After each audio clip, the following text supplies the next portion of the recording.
We spend our lives struggling to keep our minds occupied, to be entertained. As the saying goes, against boredom, even the gods struggle in vain. I am your host, Jeff Harvey, and I tell stories. In this show, I talk to the creators of the things that entertain us and share their stories in their words. These are the people behind the everyday struggle against boredom.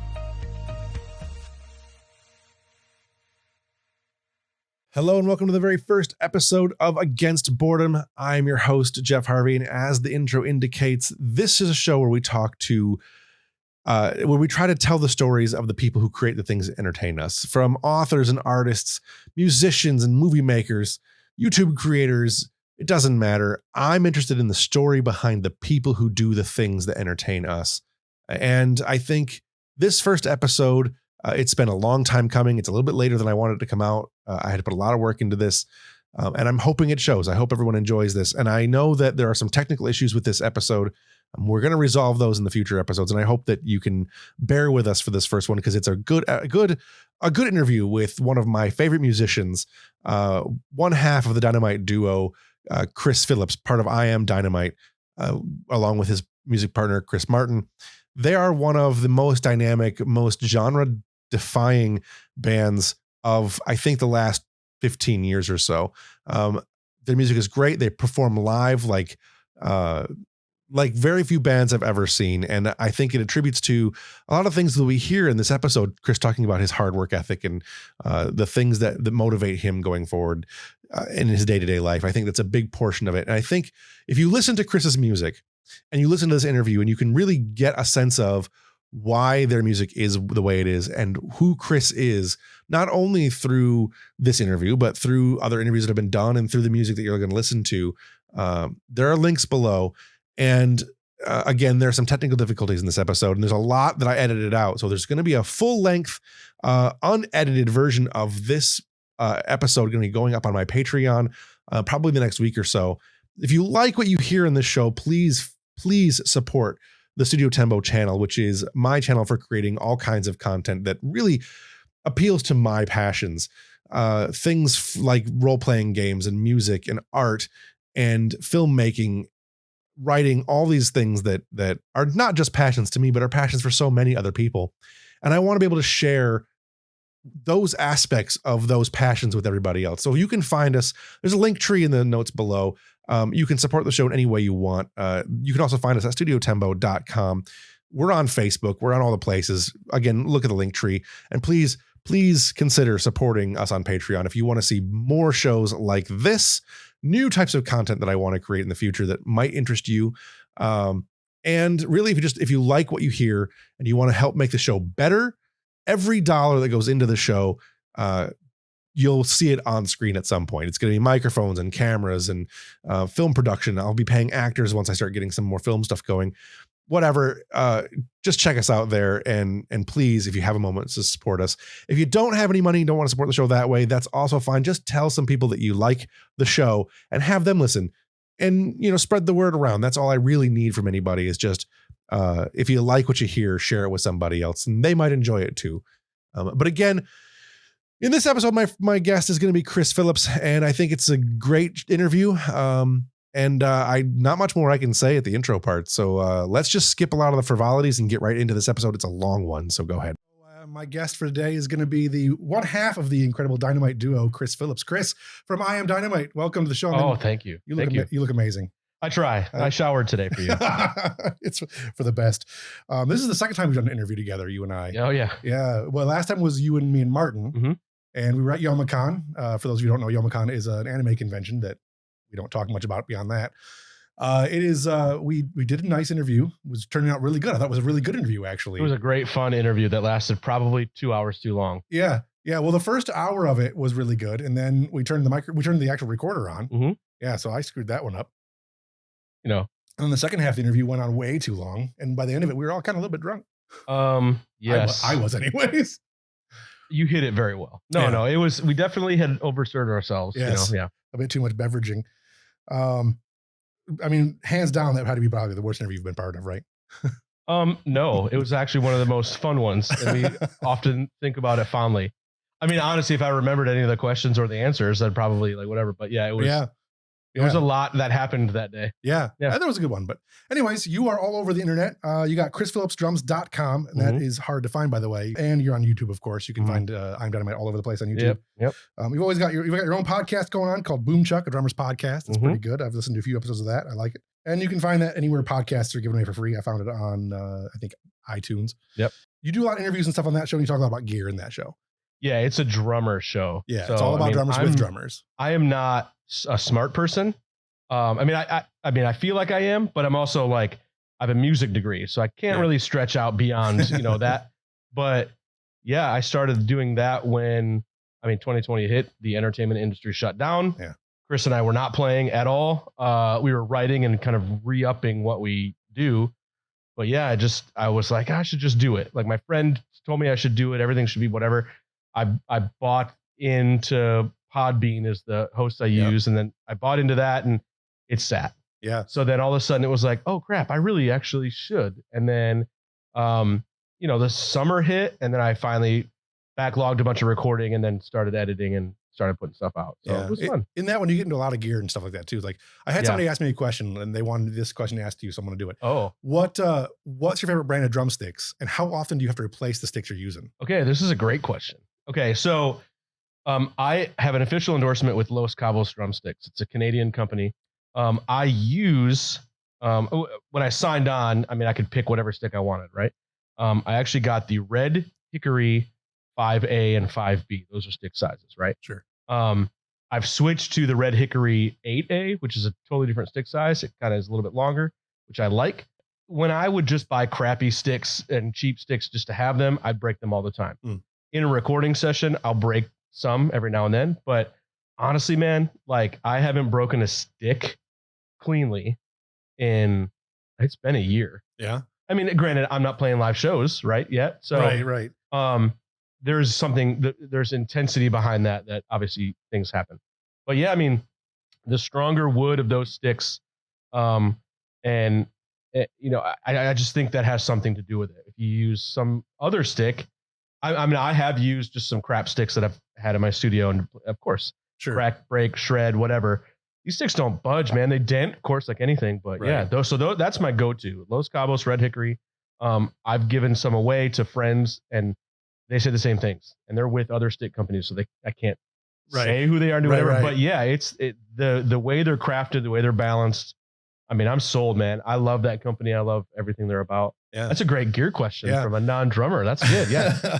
So you also do you have some other endorsements. We might as well get to some of those. Like who else you've got on chrisphillipsdrums.com, you get into some of the companies you've got deals with. What companies you got deals with right now and what kind of deals are they? So in the musician world, endorsements, it's a lot. It's not easy to come by. You have to be playing that gear and you have to be doing something. Right. So my first endorsement was with Yamaha drums. I was already playing Yamaha drums. Chris and I got signed. We hit the road. We were on tour with Blue October, and I got a phone call in the middle of it was either Kansas driving towards Denver, so the middle of nowhere, right, or it was like on US 10 in West Texas. I got the phone call, and it was Greg Crane, my artist rep, who's still my artist rep, and he just said, "Hey man, we'd love to welcome you into the family." Awesome. But I was playing the drums. We'd kind of developed a relationship, and he knew I was all about it. So then actually the only thing I didn't have that was Yamaha was my bass pedals and my hi-hat stand, which is what your feet hit, right? For those of you that have no idea what I'm talking about. Right. And so I told him, I'm like, I have everything Yamaha. I don't need anything else. So those two things are the only thing I didn't quite yet have. And then I apologized because I wanted to make sure he wasn't mad at me. And so he was like, great, I'll send it your way as like a reward and a thank you, right? Sure. So I picked it up from my parents' house right down the road from where we are right now. Right. And I ended up playing, had him sent there. I drove up from North Carolina, picked him up, had never tested him, never touched him. And I went and played at Pine Knob for 311. Nice. And it was terrifying because they felt completely different than what I was used to. Right. But still the same pedals I play today. Yeah. Like so Yamaha was my first one. I've got several drum sets now, all Yamaha. It's going to take a lot for someone else to, I say, come and get me. And that's not how it works. But if some other company was like, hey, we can give you this. There's no way. Right. There's no way. I deeply love this company. I love the family side of it, the aspect of it. Yeah. Like I'm treated as a nobody the same way as like Steve Jordan, who literally is now playing for the Rolling Stones. Right. And that's crazy to me. Yeah. They take the same amount of care for me as someone that's been on a million records. He was John Mayer's drummer for crying out loud. Like, yeah. And so it doesn't matter. And they've always taken care of me. I love the drums. I love the route they go in. I wish there was a little bit more brightness because it's me and I'm flashy when it comes to stage, but I wish there was more of that, but it's like, no, there's something special to me about that family dynamic and the fact that they support me as an artist. Yeah. I heard Yamaha is a great company. It's a great company. I mean, just anything they do, like I'll buy a Yamaha boat before I buy anything else because I love you. But it's, I'm very loyal to branding, especially when I feel special, I guess is the right word. Yeah. But like they treat me well. Right. And if you don't, bye, whatever. But they make great gear. They always have. Yeah. They make some amazing boards. Kits from the from the 90s. I mean, the audio stuff that they do is insane. Yeah. So, all right, let's happen to the Wayback Machine and talk about a little bit about what got you into music, like how you got your start. Like, I know you said you started out in church and learning in church. Mm-hmm. Like, talk about a little bit about how that all came about for you. Well, I mean, for the people that don't know, we went to school together. Yes. So, I mean, I'll shout out to Mr. Reeves, right? Like, there you go. I wanted to play saxophone. I was that kid. I also weighed 300 pounds in 7th grade. So it was like, he looked at me and he just kind of nicely goes, yeah, you're going to play drums. And I was like, oh, I want to play sax, whatever. And, I ended up just playing drums. So I started learning in that 5th grade, 6th grade kind of thing. I had the Muser like bell kit with the practice pad. That's how I learned. Right. So I learned in school, I learned to read. I did all that. And then eventually, like, as things kind of progressed, it was like, this is awesome.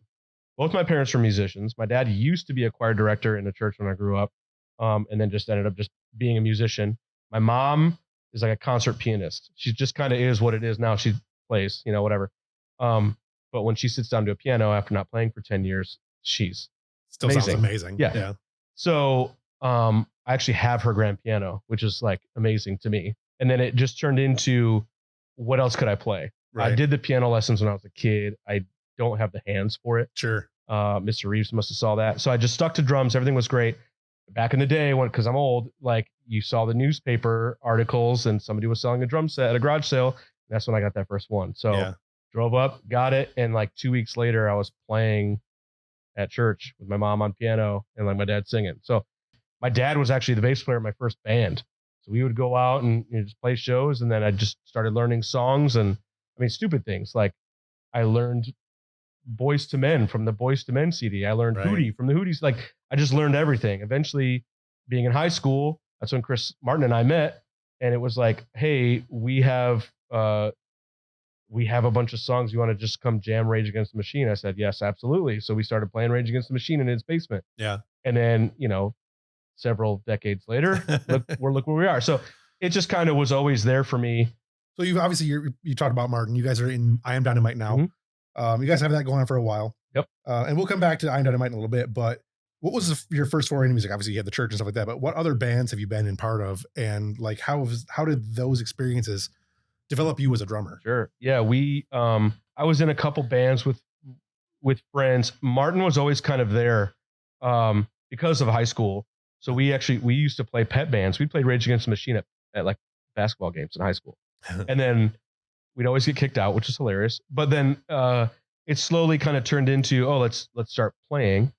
So four of us in high school started this band called Lodestone, which the funny thing, man, we were good. Like listening to some of the recordings we actually did like in a studio, it was surprising. Like for like dudes from high school, like had that mindset. We were big into Alice in Chains, Rage, like we all had different musical tastes. So it kind of showed a little bit, but we'd go play Ipsy and Mr. Muggs and like all these little venues, which was always fun.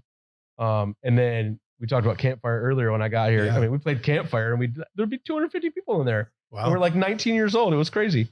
But yeah, it just wasn't that started. Everybody went off to college and then Chris and I would just talk every now and then, like, man, it really would be fun to do this. And man, we could do this. And then after college, one of the guys went to Grand Valley in Grand Rapids, Michigan. One guy went to State and got his education degree. And I mean, they weren't really into it. That wasn't their life. Yeah, it wasn't their passion. Chris and I were like, this is what we want to do. So we ended up finding another guy. We actually, another band that we had played with a couple years before that, the Blind Pig in Ann Arbor. Yeah. That's a pretty famous place to play. Yeah. Yeah. And we ended up playing with that band. They ended up breaking up right around the same time we did. Two guys from Saline. And then we ended up forming a band called Median. Okay. Put out 2 albums, all self-recorded. It was actually fun. Listening to those recordings, it was kind of like, man, we weren't that great. Like the songs were a lot, but it was, again, 4 different musical minds trying to get everything in. So there was a lot of breakdowns. It was prog rock, but heavy and not. It's just heavy struggling to alternative find rock. out what its own voice was. Yeah. And eventually we became a trio, power trio, and we killed it. There was a lot of times we were doing really well. And then Chris and I wrote everything. Bass player, still a friend of ours. We still talk every now and then. It just didn't work out. We weren't going anywhere. After 3 years, nothing was happening. We were playing the same places. Actually, we were playing smaller places. Nobody was coming to see us play. Music wasn't really there. It was hard to just step away. Chris and I have been friends so long and wrote outside of that project that we just kind of ixnayed it. But unfortunately, we still had a show booked, which we didn't realize. And it took years to kind of mend the relationship with that bass player. He was upset, understandably so. But we ended up playing as a duo. We had 2 songs kind of in the bag that we kind of knew. And then we played like Def Leppard, and we played like, we did like a bunch of random covers as a duo. We played 6 songs, but it was kind of a fun, like, look at us, we're weird. Right. In a cool way. So there was time off. There was kind of like this regrouping. What are we going to do? Should we get more players? Whatever. And so it was fun. It was the 2 of us. Everything was 50-50. There wasn't a tiebreaker. Right. We just had to make it work. And then we lived together at that point. We worked together at that point. So it was like, we were always around each other. It was really easy. And then it just kind of stumbled into, eventually then the duo became Mahoney. Right. After the Steve Guttenberg Police Academy character. Right. Because we figured, why not? If you're going to be for something, you might as well be Mahoney. Yeah, right? Why not? Yeah. So we ended up doing that. We kind of got it latched onto some of our housemates still in college. So we kind of grabbed their college friends. And in a sense, we were a party band. Yeah. Right. So we'd go play at Ipsy at TC speakeasies, and we'd pack it out with our friends and have a great time. And we used to do costume changes and all the, like, you guys have a great video on YouTube. I swear it feels like it's a house party. It might be a house party, but you're doing the Bengals walk like an Egyptian. That was a house party. Yeah. It's an amazing, like the quality of the recording is pretty good too. Like the guy that recorded that actually did 3 of our videos, actual videos. Nice. Yeah. So I mean, it's always kind of been this progression to where it is going and where it is now. And even now it's like, we locked ourselves into this duo and especially even for the first album, because you have your whole career to write your first album. Yeah. And so we crafted a live show, and then we just went and recorded that. That was our first album. Second album, I lived in North Carolina. Chris lived in Michigan, and it was completely different. It was a studio album. Yeah. So like, we didn't play those songs until we recorded them, and you can tell. Yeah. Playing the songs and touring on that second album completely changed the feel of those songs. Right. Yeah. So, we learned a lot from that. And now he lives in North Carolina with me. So it's a lot easier to write.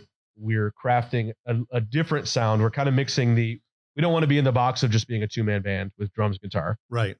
So there is bass on some things. There are maybe a synth on some things. It doesn't matter. We don't care. You bringing in studio musicians for that, or you do? No, we do it all. Yeah. Yeah. I mean, live, we've batted around. I don't necessarily want to, because we've played with tracks for the second album anyway, but it's like, I don't necessarily want people to play with, because it's chaotic on stage, and I don't like that anymore. But you lose some of the intimacy too. Like, one of the nice things about your guys' setup on the show is when you're standing so close to each other, and it's a very intimate appearance. Like it's definitely got a feel to it. And I get, with technology the way it is now, it's amazing. And I love the fact that music can do that. But like, look at 21 Pilots. Granted, they just did a tour with a full backing band. Sure. But they just use tracks. Yeah. Like, dude doesn't even play the piano half the time. Yeah. You know, so it's kind of like everyone's kind of used to it. They get it. Yeah. You look at any pop artist. Yeah. They have a backing band that's full tracks, man. Like, right. And I totally understand. Then there is something about having the volume on stage not coming from a computer. Right. And there's a different energy too. When it's the same, when it's a track, you get the same thing over and over. It's repetitive. When you're doing it live, you get that energy that can play off the crowd and everything. And else. we can change it on the fly. Right. And we're developing a way to do it if we can. Like the way we're writing now is it still is that 2-man. Right. Dynamically, what can we do? If there's another thing playing like a low end of the bass or whatever, then we adjust. Right. And it's like that can either be a loop. Well, let's buy a loop pedal. Let me put it on my multi-pad and I'll start and stop it. Like there's things that we're still thinking, and we're not playing live yet again, but like there's things that we're still doing to hopefully make it work. Yeah. We'll see. But more innovation. The songs that are coming out are more scaled back than the second album, but it is not just drums and guitar. Yeah.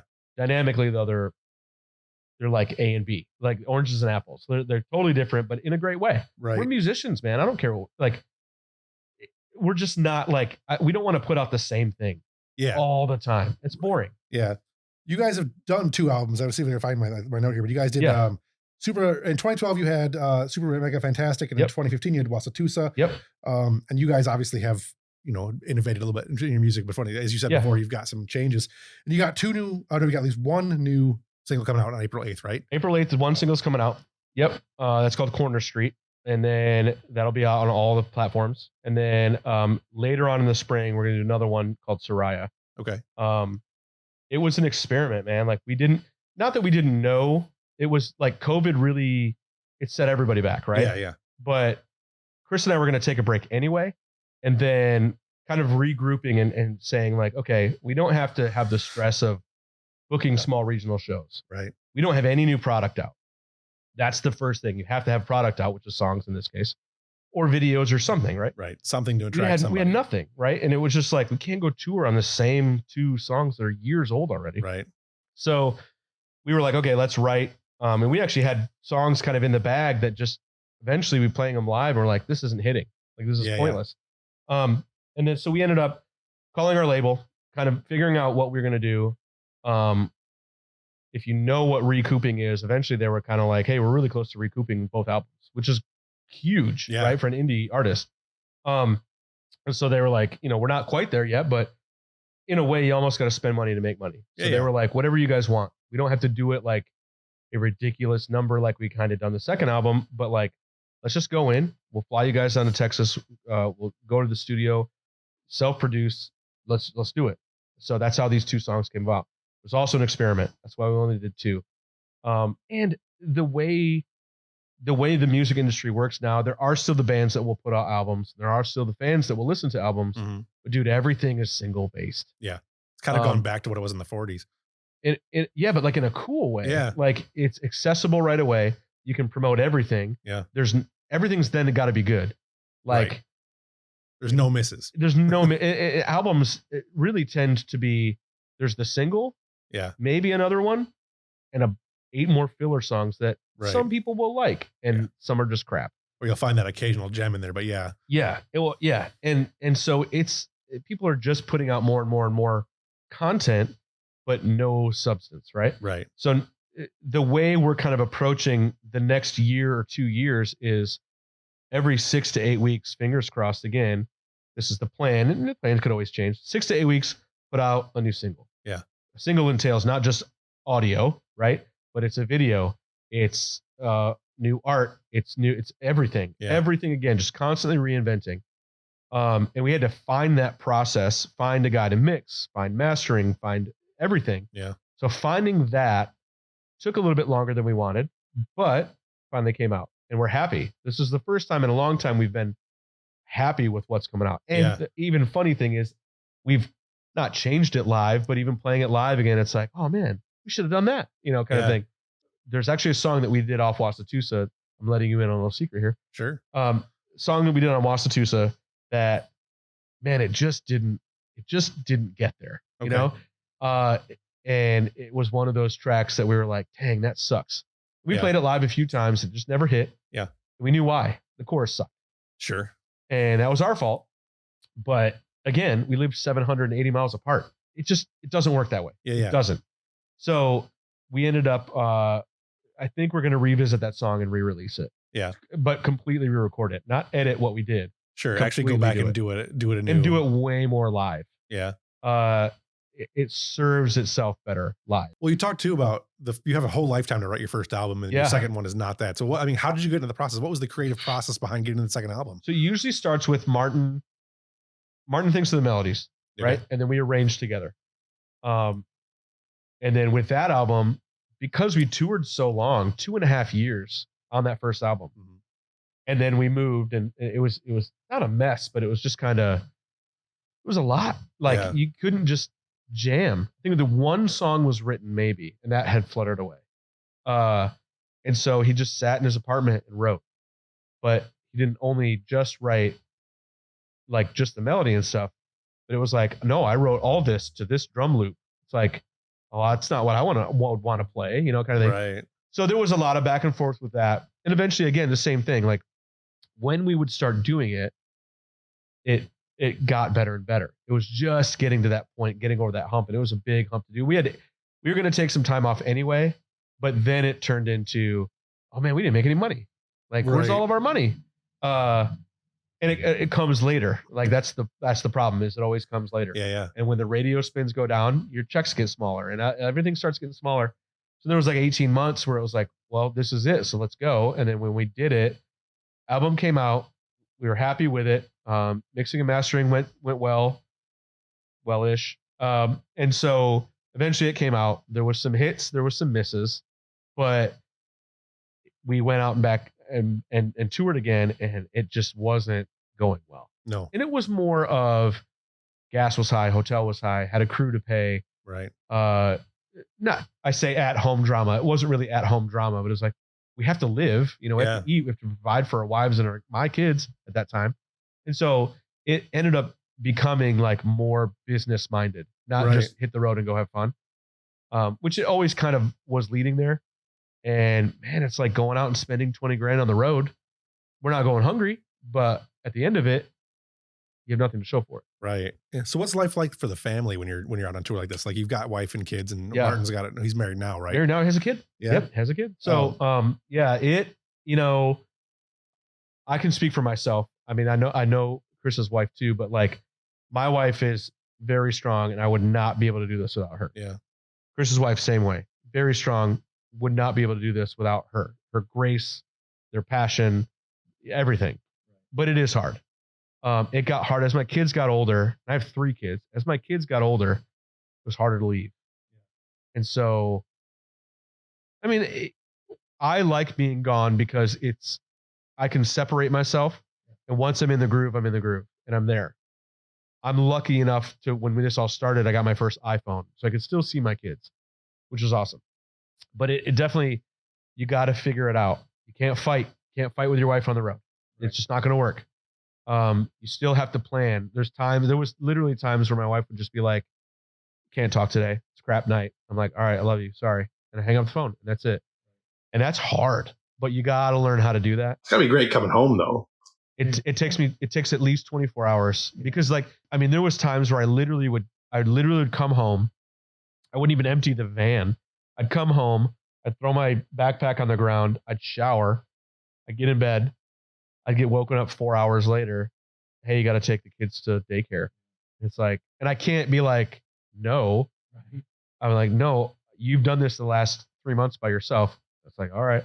So, and I'm not a morning person anyway, but you immediately have to flip. I can't stay up to 4 a.m. anymore.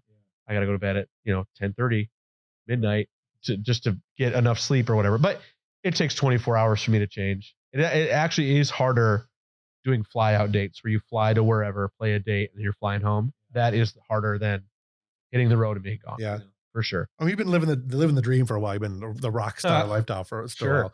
Like, I mean, you're over 40 now. I am over 40. It's gotta be getting harder and harder every time you go out, right? I mean, There's got to be. I mean, I know that as you get older, there's fewer and fewer places that are willing to take on a risk like that. Like it's a younger person's game, really. Yeah. I mean, our age, nobody knows that we're that old. Yeah, that's fair.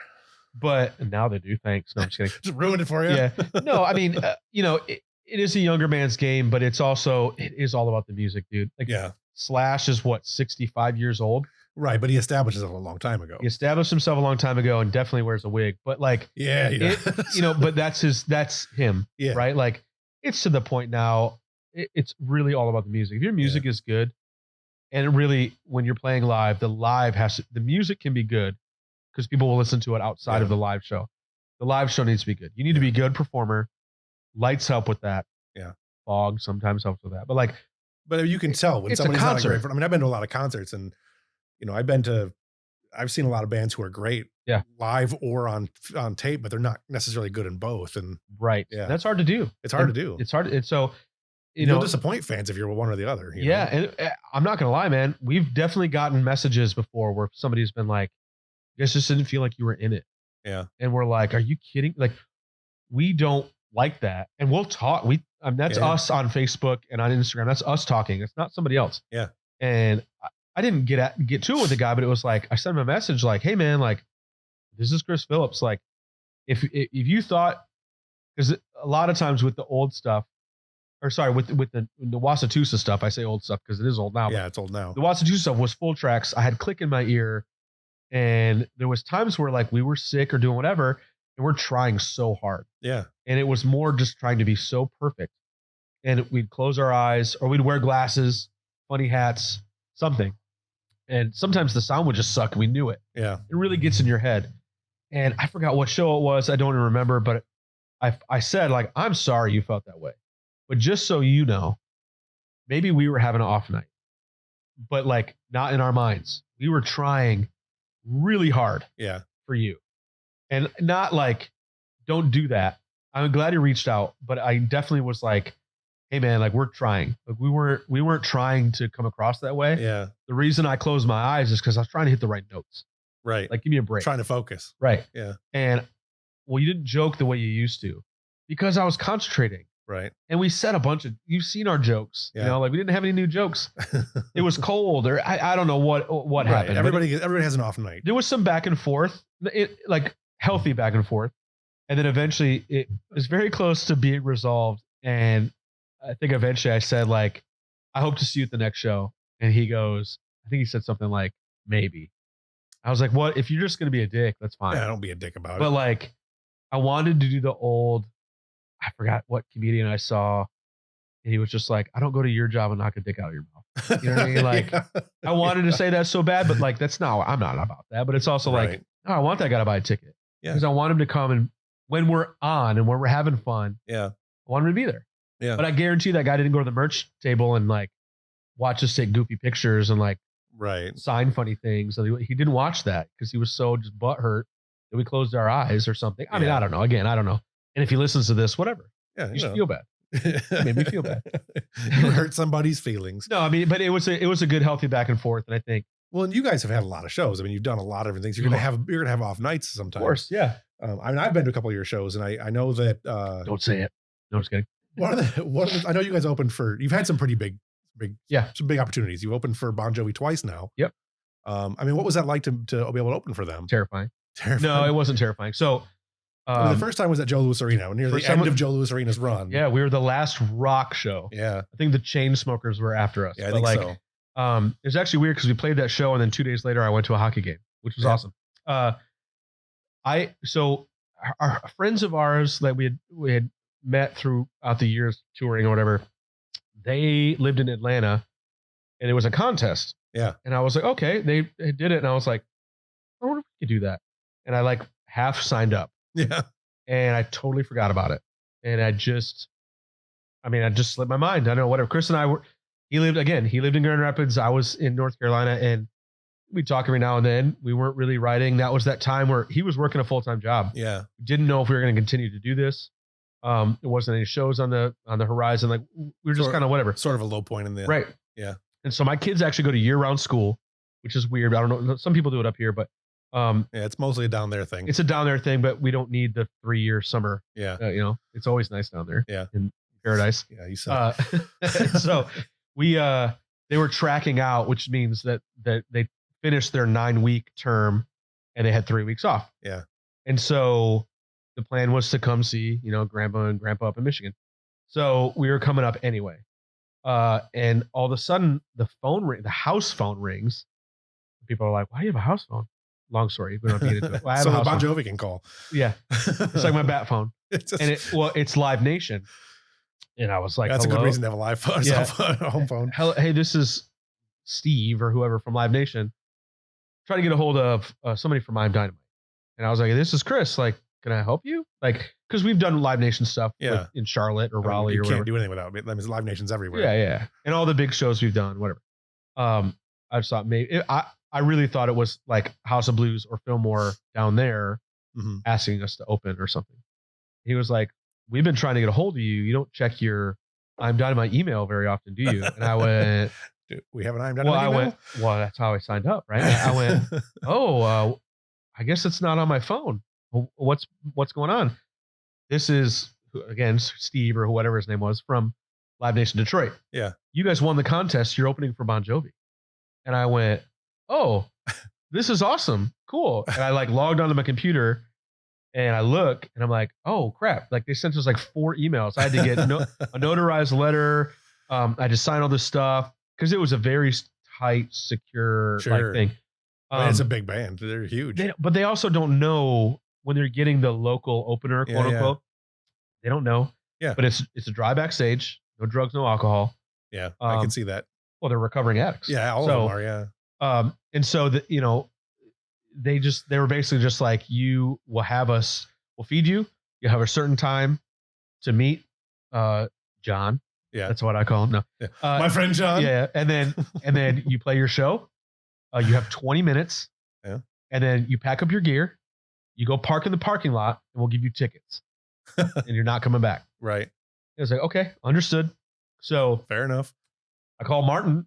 I had to wait till 5 and I'm like, hey, so we're opening for Bon Jovi at Joe Louis Arena. We're doing this show. I'm not whatever. We're doing it. It was a Wednesday and he was like, wow, I guess I'm calling in sick that day.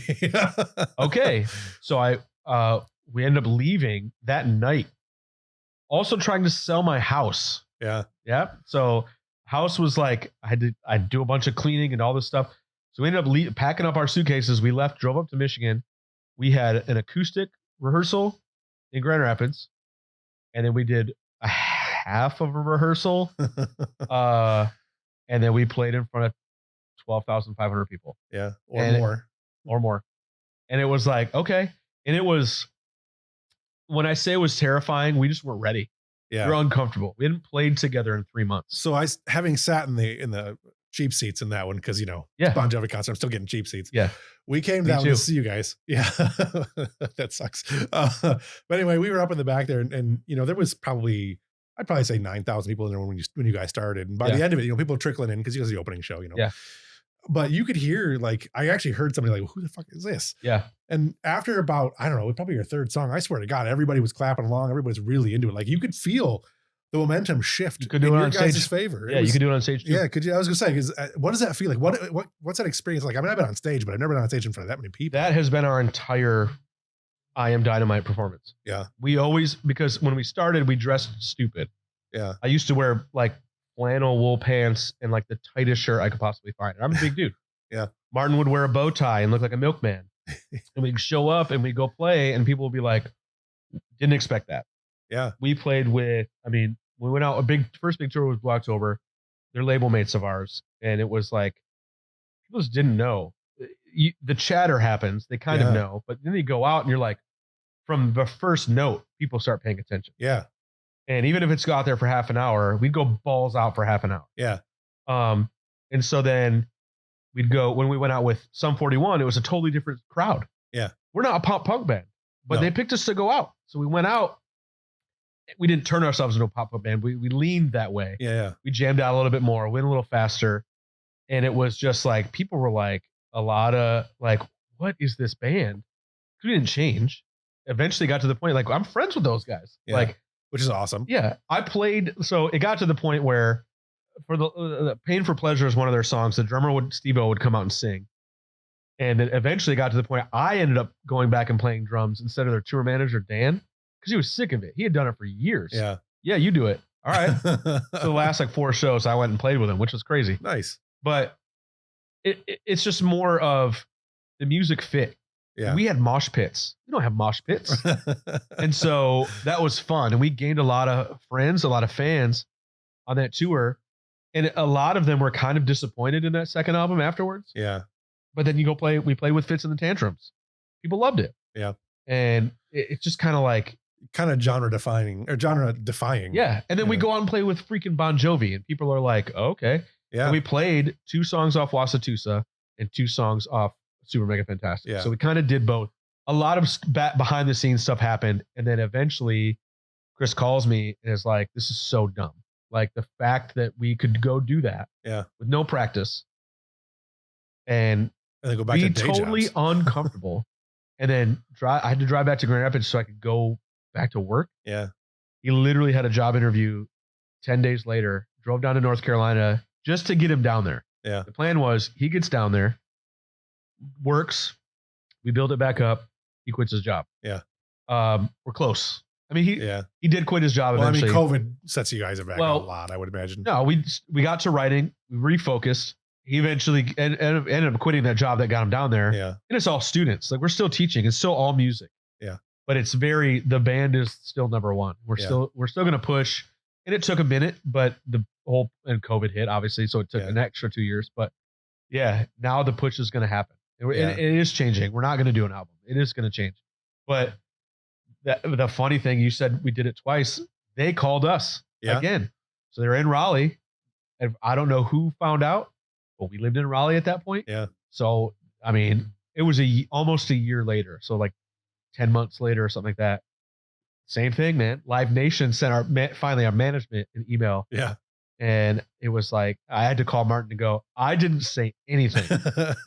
Bon Jovi called and they want us back. Yeah. And he was like, all right. That show at PNC Arena was so much different. Yeah. We were comfortable. We got 2 videos out of that, live videos.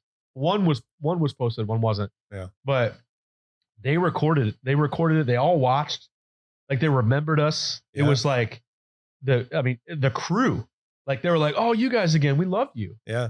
No other band went back. They had bands all over the place. We're the only one that went back. That's awesome. But I think it was that same reasoning. Like you could feel on the stage. Yeah. People changing. And even the second show was even more. Yeah. Because we did the whole like local news thing. We did all of that. Right. I mean, I still run into people that were at that show that had no idea that I was in the band that opened. Yeah. And they'll talk and I'm like, yeah, I played that show. And I'll show them the picture and they're like, oh my gosh. Yeah. It is you. Or I actually show them the video now because we wore all white and we told them to put the lights blue and let's just go. Yeah. And it's actually awesome because you can say that. They're not going to give you lights. They say they're not going to give you lights, do whatever. But you know when the crew's into it. Yeah, yeah. The audio gets better. The lights start going. Yeah. I've talked to my husband a couple times. We go to concerts and I do audio sometimes. Yeah. So you can definitely tell when the audio guy is into the band that's playing because the audio is just a little bit better. Yep. And we get that all the time. You know, granted, we took a sound guy a lot, but like, we went out with Third Eye Blind and there was a show. It was in Charleston, South Carolina. And we knew the light guy just from playing. Like that's regional for us, right? Like 4 hours away. So we were sitting there playing and they had their own light rig, whatever. We were in the house, using the house lights. Yeah. And we didn't have a crew. It was just Chris and I. There was a few cues. Spike would go back and just be like, hey, on this song, lights out, whatever, strobe here. And he didn't say a word because this guy was like, I mean, flashers. He knew the songs though. Yeah. So he was giving us cues and somebody in that band, I'm not going to say who, but it was the lead singer. And again, we're friends with those guys too. So he was like, the opening act can't have a better show than us. And he said it, a little bit more, a little less friendly, aggressive. Yeah. But we were told then nicely, like, hey, is that your guy? We said, no, that's the house guy. So then it was off of us. Yeah. You know, it didn't matter. If it was our guy, then we would have told, because opening bands, they don't always sound as good. Right. But we were always that band that sounded sometimes better. Yeah. Than we were supposed to, which is fine. How much of that is you guys adjusting on the fly your own sound? Because you have a lot of your own equipment that feeds in. Yeah, 50%. Okay. And you know, we do have our own sound guy that has our own thing, but like also because we are we're not being taken advantage of, but they see a 2-man band. Yeah, yeah. We're underestimated. Yeah, yeah. And then when we go out, it's like, holy crap. Yeah. And then a lot of times we always end the show as big as we possibly can, and then we go bigger. Like to the point, like I've almost passed out several times playing the end of our show. Sure. And that always happens to where it's like, they think we're done. And like, we've had the lights shut off on us and we go louder. Yeah. Chris goes faster. I go faster. And people are like freaking out. Yeah. And it's just more of, you didn't think this was even going to sound good to begin with. Yeah. And then we come in and do that. And that helps. Yeah. It's memorable. It builds a nice persona on stage too. Like you guys really kill it on stage. Like, you've done YomaCon a couple of times now, and YomaCon's a little convention. You've only had, I mean, it's a 30,000 person convention, but in the room you're playing, it's a decent enough room. It's an old style rock room. Sure. But it's, I think the first time you guys did a show in there, I think I counted 30 people. Yeah. But you guys played so hard. I mean, it was like you were playing for, like, I was happy because I know the sound guy, I know the lighting guy and everything else. Yeah. And I told them you guys were great. Yeah. And man, you pulled it off. They were not disappointed at all. So. We're so used to playing to nobody. Yeah. We played shows, especially even now. We played the big ones, but it is harder. You got to get in the right headspace. Yeah. But man, when we played like the local stuff or regional stuff, just to test some of the new songs, there's no one there. Yeah. Kind of on purpose. And it kind of burns bridges too, because they think you're going to bring people and then you bring 5 people. Right. But we would go open for friends of ours and we tell them like, we're not really going to advertise. Yeah. People are going to find out there's going to be people there or whatever, but that's it. Like, we're not going to advertise. We're just testing songs, whatever. But we still play. Now, granted, we've played some of those songs thousands of times. Yeah. Not just shows, but practice. Right. Thousands of times. And so a lot of it is muscle memory. Yeah. And then you can kind of push and pivot a little bit. Yeah. But yeah, man, it doesn't matter. If you hear anybody, even comics, you got to be funny when there's one person in the crowd. Right. It's the same thing. Yeah. One person is there. Dude, we played in Kent, Ohio one time. It was my worst show, my worst showing. I was a terrible human that day. I still feel bad about it. But like, it was the last, we kind of had a break on this tour on purpose. We had some stuff get canceled. We were out of money. And I said, we basically cut like a week out of the tour. Yeah. And then we hopped on with Third Eye Blind. And so we played in Kent, Ohio, which is way further away from Cleveland than I thought. Yeah. And it was our old booking agent who sucked. I can say that because they sucked. But and they're gone now. And they're gone. They're definitely gone. And so they ended up booking the show. We got there for load in, and the venue was closed. Yeah. And the guy didn't show up to an hour before the doors. We were there at 4:00. Yeah. He got there at 7:30. It's like, dude, really? Right. So I was already hot, right? I was supposed to get a package there. No one signed for it. They sent it back to Illinois. I'm like, dang it. So, but we also knew I had to drive from Kent, Ohio back down to Raleigh to hop on a flight to go see my family. Yeah. Who was already on vacation. And I was going to catch the tail end of vacation. And I just needed it, right? So I was already in a bad mood. But there was 13 people paid at the door. Huh. And 3 of them were kids. And I remember the parents being like, this is weird. There's no one here. Yeah. And I go, we've never played in Kent, Ohio. We don't know what we're doing. There was 8 working channels on a 36 channel board. Yeah. Yeah. So I was like, all right, we got 2 tracks, my kick, 2 vocals. I guess a snare drum. So it was a weird show, but we play the drums louder. That's all. Yeah. But we went out and we did it. And so the kids, it was like we've shared a couple interactions on social media, but like the kids' first show, they still talk about it. Nice. And they were like, this is like a personal show to us. We sold great merch because the parents were so pumped. Yeah. That we went in, even though I was pissed. And I might even set them on stage. We don't know what we're doing here, but we're going to give you a good show. Like, I don't say that. You shouldn't say that. Yeah. Yeah. But yeah, man, like it's that has gone down as my worst show, but definitely like it doesn't matter, dude. Like 13 people there, those 13 people are going to come back, not when we play Kent, Ohio, but because we're never playing Kent, Ohio again. Yeah, but like wherever they'll make that effort and drive. Yeah. So it doesn't matter. That's how you actually get fans that stick around. They just don't, they don't care if you pivot and change your style a little bit or do something different because they know you as an artist, quote unquote, as a person. So yeah, that's totally different that way. How do you guys maintain creativity after all this time? Who knows? Who knows? I mean, we listen to a lot of music. Yeah. Completely different music. And I play with other people a lot. Martin has done it a little bit. I've been on a couple albums. I've done studio work. There's actually an album coming out April 13th. I was on Bad Lives, which is more of a pop punk. It was Jordan Taylor Thomas out of Dallas, Texas. He wanted to start a project and really liked Orb Studio. Mm-hmm. And then Matt, our buddy Matt, who did our albums, Matt Nebesky, he was like, I can get this drummer. I think Where Are We Going in the Summer are like number one and number two on his reel to like get bands to play or whatever.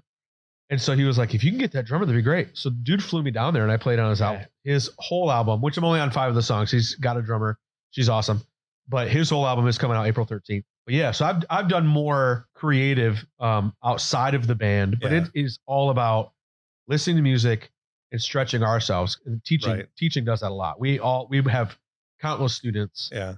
All week. I've always said you can learn more by teaching than you can by doing. Oh, you definitely do. Yeah. Because sometimes your students all like they bring something to you that you can't do, and you're like, it changes. You got to be on your toes a little bit too. Yeah. Sometimes it's just repeat, rinse, repeat. Right. But yeah, there's times where it's like, oh yeah, but it keeps your chops up. Talking about creativity, I'm someone who likes just to do like writing and storytelling. I do a lot of that kind of stuff, obviously. And the keys to writing, obviously, one of the great keys to writing is being able to write what you know. Yeah. You're talking about being, painters going out and seeing, so they know, like, what do you guys? You write your songs, but you're coming up with like abstract ideas. Like, where do they come from? What spawns these things? Oh man, dude. So like the few songs that are about something specific, is all imaginary. Okay. I mean, and I say that loose, I guess. Martin handles the lyrics because. And there's been times, now granted, that's not true most of the time. For a long time, he handled lyrics because if I wanted to say something, then he would just go, then you sing it, kind of thing. You know what I mean? Which, yeah, that makes a lot of sense. Feelings, you sing it. Yeah. I sing 80% of the time anyway. Yeah. So it was more, in the second album, it was more like he would mumble a lot. Just because he didn't know where it was coming, where things were pouring. Yeah. It's all about the melody for us first. Right. And then that would come in, things would come in. But like, dude, a lot of it's dark. We don't mean to be. Yeah. It doesn't come from, again, maybe there's things you that grew up in a small town, everything's kind of dark. Well, yeah, exactly. So, I mean, yeah, there's a song coming out that's literally about a small town, not about this small town, but it's, one of the lyrics is a too light town. Yeah, this is literally what I'm looking at. We're up to 3 now. Is there 3 now? I think we're up to 3 now. Safety first, kids. Yeah. So, but it's not necessarily about that. Yeah. I think it's more of you do draw from different things. For us, it's about the words, maybe the word play. Yeah. And the sections, the verses, the choruses, bridge. Do those make sense? Right. Because to us, we really want the Motown, like everything hits. Yeah. The verse could be the chorus. The chorus is the chorus. Is the bridge the chorus? Right. Everything's catchy. That's where we come from. Yeah. So if you really listen close, it's going to be like, what is that? What did he say? Yeah. And we get it too, where a lot of people will be like, man, this song really speaks to me. And we're like, what? Like, why? This song's about nothing. We don't say that, but it's like, cool. Whatever they got from it, they got it. Yeah. It could be anything. People take things. You can either take things literally, like what we say. We're not that band. Or not no doubt. What do you need? Yeah. What are you struggling with? What are you going through? What do you want to hear that time? That's what you need. I mean, it's always great to have somebody come and tell you that what you did means something to them, right? I mean, it's a little uncomfortable at first. Yeah. Now we're just kind of like, awesome. That's great. We love it. We're not the band that like, we've gotten the messages that are sad, or like, man, it sucks that you're going through that. I'm glad we could help you out of it. But it's really more about like, we love what we do. We love that you're there. We're glad you're there. And it's a love fest, really, at that point. Like if you're struggling with something, you need to be around people. Even if you don't know them, go jump around at a concert for a while. Right. That's what we're about. Because our lyrics aren't, to us, they're not deep enough to do something. There are some that are whatever, but a lot of it is more just like, no, that really doesn't mean anything. Yeah. But it means something to you, and that's fine. I found some words that fit together, and that's what I said. Yeah. So Against Boredom, the name of this show here, and I and Dynamite do have something very much in common, a common connection, other than, just we went to high school together. Yeah. They're both references to Friedrich Nietzsche. Yeah. Against Boredom, even the gods struggle in vain. That's from his book, The Antichrist. And I'm not going to read the whole quote because it's a long quote for the I Am Dynamite. They're all long. Yeah, it's a long quote, but you can find that in the Ecce Homo book. It's a whole quote in there. What brought you guys to that name? Oh boy. Well, okay. We referenced earlier that we were Mahoney. Yeah. We signed our label, to our management as Mahoney. Yeah. They basically brought it to us and said, if you guys have ever wanted to change your name, now's the time to do it because you're never going to do it again. Yeah. And we had gone through some legal stuff with a manager in the past, and it was kind of like, oh, okay. So we took it seriously. We sat down at a bar. And we all know where the story's going. We sat down at a bar by ourselves. We had some friends coming into town, driving down from Michigan. We were like, we have a couple hours. Let's sit here. And we just wrote everything. Yeah. The first 4 were okay. What were they? Okay. Because my follow-up question is what were the runner-ups? It was I Am Dynamite, Hot Buffalo, which I love. And that was because we like wings. I'd have bought that album. Yeah. And then the other 2, those were the 2 that stuck out. It really was, do we stick with Mahoney? Yeah. And I kind of, sometimes we're like, man, we should just stuck with Mahoney. But then it was, shoot, I can't think of it. Whatever, it doesn't matter. But then it quickly turned into 5 through 99 where like Chris's mom is hot or something like things that were just whatever. And so it was a silly time. And then really I Am Dynamite he was actually reading Existentialism for Dummies. He was really into the For Dummies books. Yeah. Which, why not? Why not? If you learn a lot of stuff through there. So he was reading that. Good books. Yeah. And so it really wasn't about anything. And then he was like, it was that text. I'm not a man, I'm dynamite. It's all about living like you're dynamite. Yeah. You are like, that's it. I'm not a man. I'm an explosive soul. Right. Like I'm at some point in my life, I will be known and this is what I'm, Right. Yeah. And he was very tender to be like, knowing that I was a religious guy, he was like, hey man, I know you probably know Nietzsche, God is dead, whatever. It's like, oh my gosh. Okay. I get it. That is the quote that everyone leans on. I get it. But Nietzsche is it's also so much more. It's also not what the quote is, but exactly. That's just what, the billboards say, which I get it. I'm a smarter person than that. I was like, no, it's fine. I get it. I actually like it. I like where we're going. And then his wife actually drafted up a logo and we both went, that's it, man. And the no spaces, that was her the caps lock being stuck on. Yeah. It was just kind of like, oh, that looks cool. And then our first logo, quote unquote, by Brad, who does all of our artwork, was a neon sign. And it was like, dang, that's cool. And it stuck. Yeah. And that's all it was. But it really is like our show, our attitude, everything. You just got to go out and you got to own it, man. So Nietzsche had another quote that I think was really good and is applicable to all this, right? So it's music. Without music, life would be a mistake. Yeah. That's one of his. Yeah. I think it's a great quote. You spent a lot of your life playing music, but there's it can't be everything, right? There's been something else somewhere in your life. If you were not doing music right now, what do you think your mistake would be? What would you be doing? My mistake? Yeah, because music obviously isn't a mistake for you. Music is everything for you. So, what would it be? Oh man, it's hard. I don't know. Is that a weird answer? Yeah. I mean, you've always said that you had no plan B, right? This was no plan B. Was it. This was your thing. So I really wanted to do special ed education. Okay. I don't know why. Actually, I guess I do know why. being from a small town, everybody knew everybody, right? Yeah. But like even our couple of our coaches worked with some of the special needs kids, and they were awesome. Yeah. My now brother-in-law worked with a special needs kid for a long time. Special needs family members. It's more just like, they're human beings, and they're not any different than us. Yeah. You can't treat them any differently. Right. So to be a friend and to teach someone with special needs that felt rewarding to me. Yeah. Eastern didn't work out, but that's where I was kind of leaning towards. And then, I mean, dude, I did retail. I didn't want to do retail. Yeah. But I was good at it. I was good at talking. Obviously, I talk a lot, but like, I was good at talking. I could sell sunglasses like no one's business. At Sunglass, I could sell gear at Guitar Center. It worked. But I mean, yeah, I just wanted to be happy, man. And whatever it was, that rewarding feeling, I was originally leaning that way. Yeah. Yes, I teach now, and I have worked with some special needs kids with music. And it is rewarding. It's also hard, man. Yeah. And like now with kids, I don't even know if I have the patience. So if I'd have done that early on in life, it'd have been a lot better. And I've leaned towards, again, it's music related, but I have a music degree, but it's like, I've leaned towards music therapy. Yeah. I'd like to do something like that in the future. It's too late now.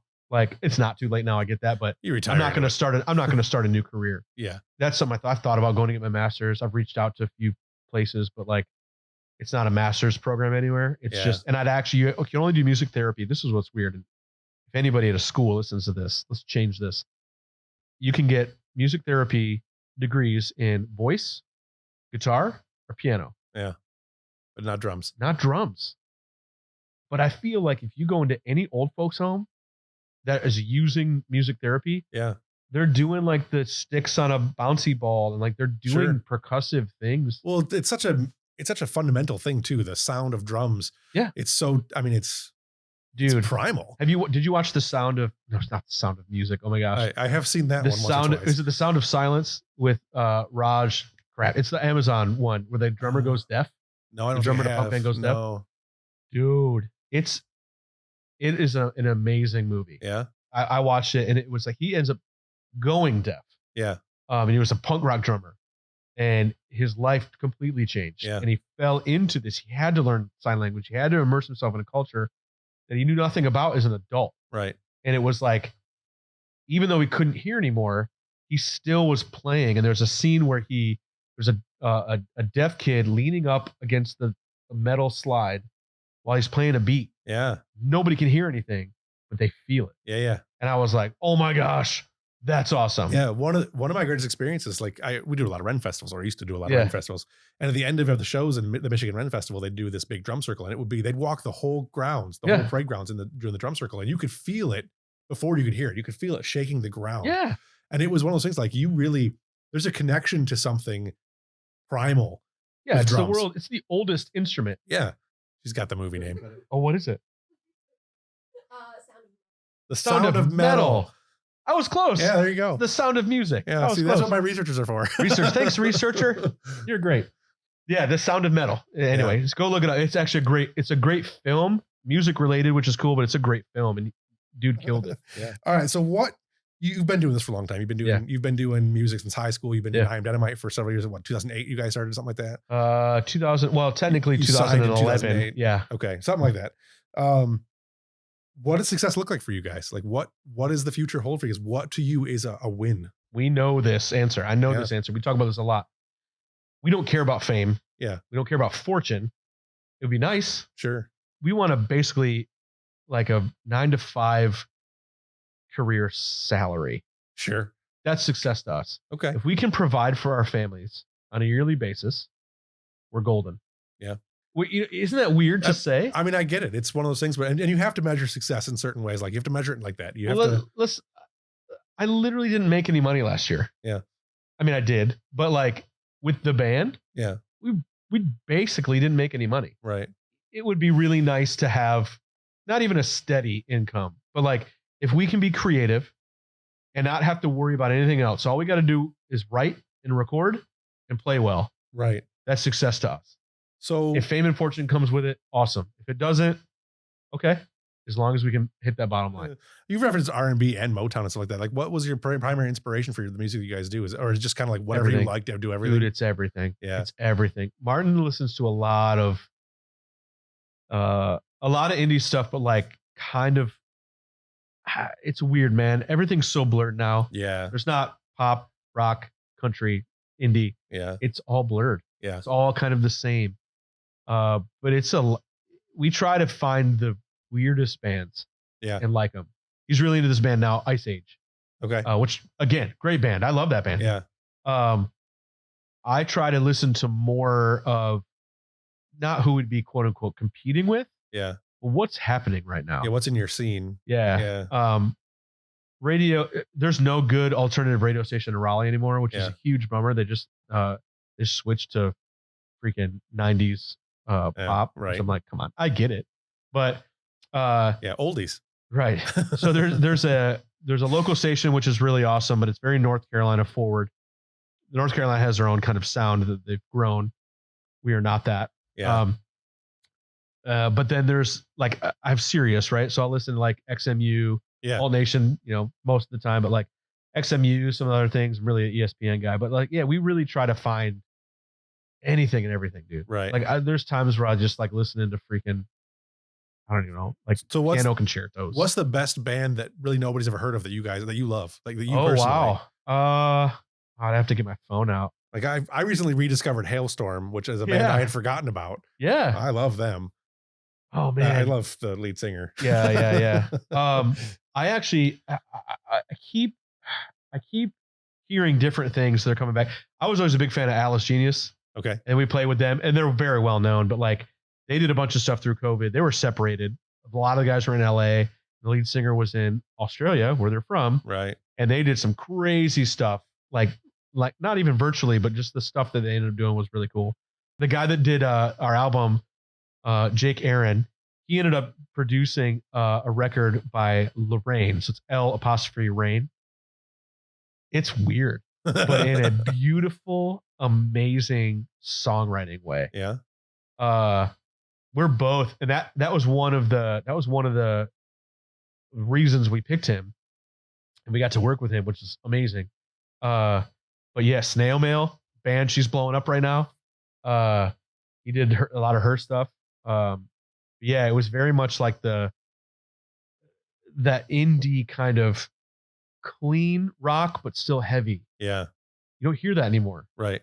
Everything's too pop forward or just distorted, falls to the wall. Right. There's got to be that clean, but still heavy, which is where we're at. Right. So you obviously started your musical journey in church. Yeah. How has your commitment to church or faith how's it shaped your music, and how does it come through in your performances, that kind of stuff? Does it at all? It's a good question, because it's very much, I have the same struggles as everybody else. Sure. I've never not owned that I was a Christian. Sure. Right. But I struggle with the same crap. Yeah. So I try not to swear. I'm not going to lie that it doesn't happen a lot, but I try not to. My parents don't swear, but it's like my parents don't drink. Obviously we just had a beer. We had a beer. But I try not to overdo it. Yeah. I had a very strong moral upbringing. Yeah. And so, but also as a father, I have to instill that into my children. Yeah. So, and I've surrounded myself with a group of people that don't care. It's a lot of touring musicians that I know. Yeah. Martin knows it, respects it. Martin is, I can't speak for Martin. I guess I can't go down that road, but like we've known each other so long. I've never not been a Christian. Yeah. Yeah, sure. I was, stupid in high school. I was stupid in college. I was stupid as an adult, but it's like, I always had that moral base, and we all do this stupid stuff when we're 14, 15, 16, 17, 18, 42. Exactly, dude. So I think with us, there's times where Martin's just like, hey man, I want to say this word. And I'm like, oh, like I get it. I understand. And, I'm comfortable, but I can't have my kids hearing that out of my mouth. Yeah. And really it's more of, and I don't care. because we're not a Christian band by any means. Yeah, no. And I'm not driving it down anyone's throat. Sure. My choice. What I believe is my heart and my faith means I want to love and show love to everyone. I don't want to start getting preachy here, but it's very much like my faith has instilled to me love, and that's where it is. That also sets me up in life as, man, I can really catch myself being a jerk, or, I mean, any adjective, a douche, a dick, like whatever, doesn't matter. And it keeps me from that. Right. And so, and that's me personally. I can't speak for Martin, like I said. I mean, and dude, having kids just changes you. I know, like, we've had the God talk. We've had all kinds of, different talks about things, because we have that trust and that respect. When there's questions, I'll ask him or he'll ask me, and this is beyond band, right? Like, this is life. You guys are friends outside of the band, so we get the honest answers, and it's crazy things. Like when it's 3 a.m. and you're looking at the stars and you're like, how big do you think the universe is? And it's just like, well, like, it doesn't go biblical right away or ever sometimes, but it's just like very much like you just have those dumb, deep talks every now and then. And so it is what it is, I think, but that respect is there. I try not to hide. I try not to hide. I shouldn't hide, but it's more of, it's really all about me as a person. I have, faith in God, and it gives me that moral stability to be a good person and help those who need helping. Musically, the only thing it really does is, I think the one time Chris and I had a deep talk about, hey man, I don't really want my kids to hear me swear. Yeah. And he was like, I get it. I was like, if you want to, I'm not your dad. I'm not your mom. Like, you're a full grown man. You make your own choices. But I would prefer, and hopefully he respects that. And he did. Like, it wasn't like, and it was more of if the song calls for it, I'm not going to stand in its way. Yeah. I'd rather not have the explicit thing on our album. Right. You guys are going NWA my kids over here. Right. And watch my kids be like, yeah, that's my dad's fan, but Yeah, but I don't talk about that. Yeah. And there's other ways. Now, granted, sometimes screaming an F word it happens, Yeah. I try not to so bad. But I forget to try not to sometimes. Right. And sometimes yeah. So, but it's more of, in front of my children, no way. Yeah. So, I mean, obviously your kids are, that's life. Your kids are super, super important to you. My family is everything. Yeah. The idea of being up on stage and having that connection with your family and having them see you up on stage, it's really important to you. You're going to make me cry. I'm going to try. Dang it. All right, bring it. Like, that it means something. It's got to mean something to you, right? Like, that's, so how much do you go out of your way to make sure that that's something that not only you can be proud of, but that in 20 years they can be proud of, and right now they can be proud of? Like, your kids, how old are your kids right now? Oh, dude. So I have a 14-year-old. Yeah. 14, 10, and 6. Okay. Just turned 6 this week. So you've got a pretty wide range there. And six happened somewhere in between some tour. It was a surprise. I left one day and came back and my kid was 6. Yeah. They've got to have a wide variety of music that they're listening to, right? They've got to be, and you're 14, you're starting to get that rebellious age, right? Oh, not my baby. Yeah, no. No, my daughter is beautifully naive. All right, so 2 more years. But she's also not. She's aware. Public school, like, sure. Dad's in a rock band. Like, the reason I don't have Snapchat is because of her. Yeah. Because I had Snapchat. Yeah. Right. And I had all the things with Snapchat. Okay. Being a rock band on, Yeah. And she grabbed my phone and she was like doing faces, and all of a sudden it was like, I look over and she was about to click on, I don't know, some boobies or something. Yeah. And I went, oh my gosh. Yeah. I was laying in bed. And I've shared this with my wife and whatever. I was like, sure. I don't mind. But it's because she was, I don't know, 8. Yeah. It was like, oh my gosh, like, that was a gut check. Yeah. Sometimes you get those. It doesn't have to be a faith thing or whatever. Life gives you gut checks. It's like, oh, I shouldn't be looking at that as a dad. Yeah. Right? Right. It's got to temper a lot of what you do on the road and everything else too. You've never had a problem with it. I've never had a problem with that. Yeah. And it was more, when this all happened, dude, I was already married. Yeah. And I already had a kid. Yeah. So it was, I've been happily married for 16 years. I freaking love my wife. And it's like, man, I married so far out of my league. I married so up, and everybody knows it.